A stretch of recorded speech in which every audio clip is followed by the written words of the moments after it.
guys. Good to see you. Are you here to babysit? This is Claire Rose. Oh my goodness. Sweet-faced Claire Rose came into the world very quickly on April 3rd. All of a sudden, it was time to go.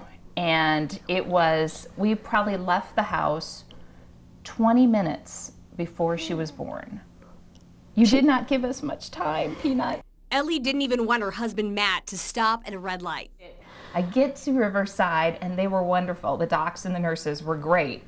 But there was no time for anything. It was push, we're going. And we're lucky we didn't have her in the car.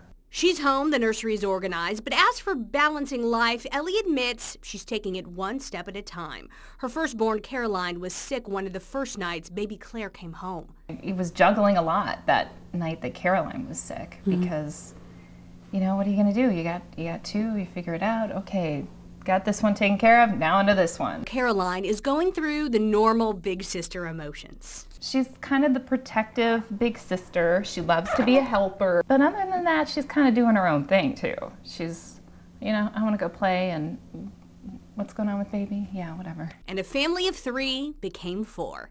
Michaela Hunt, NBC4.